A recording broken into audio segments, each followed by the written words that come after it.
بسم الله الرحمن الرحيم. الحمد لله رب العالمين، والصلاة والسلام على أشرف الأنبياء والمرسلين نبينا محمد وعلى آله وصحبه أجمعين، أما بعد.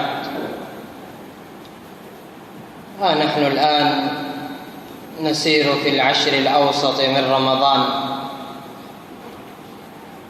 وكنا قد انتهينا من العشر الأول من هذا الشهر المبارك. وأهل العلم يقولون أن العشر الأوسط من رمضان أفضل من العشر الأول من رمضان، فالنبي عليه الصلاة والسلام كان يعتكف في العشر الأوسط من رمضان، ثم لما أخبر أن ليلة القدر في العشر الأواخر من رمضان اعتكف في العشر الأواخر عليه الصلاة والسلام.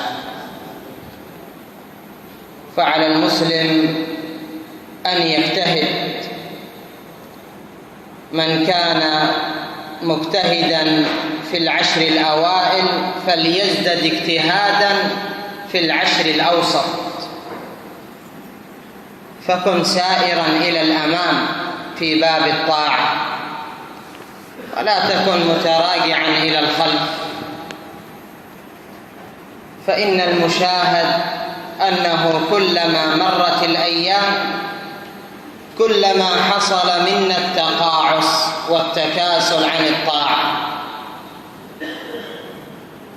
في بادئ الشهر تجد أن هناك إقبال أكثر وأكبر، فإذا مرت الأيام تقاعس الناس، مع أن العشر الأوسط أفضل من العشر الأوائل.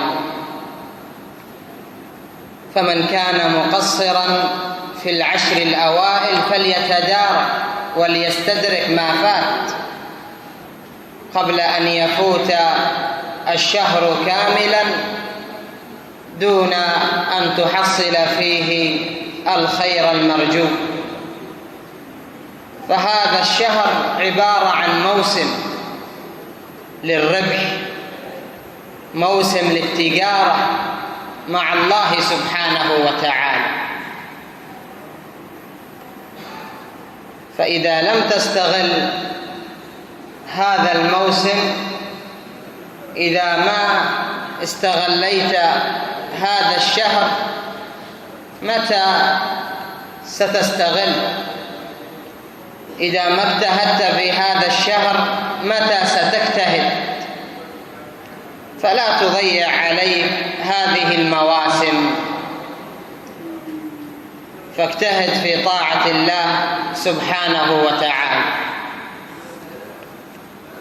وعلى المسلم أن يبادر إلى فعل الخيرات.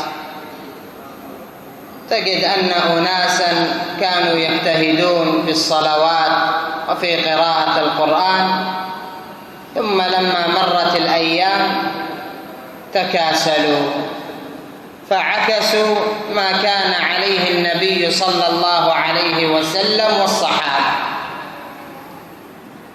النبي عليه الصلاة والسلام كلما مرت الأيام كلما ازداد طاعة وعبادة واجتهاد، وأما الآن كلما مرت الأيام حصل التكاسل والتقاعس. على المسلم أن يستغل هذا الشهر ليله ونهاره في طاعة الله سبحانه وتعالى، وألا نكون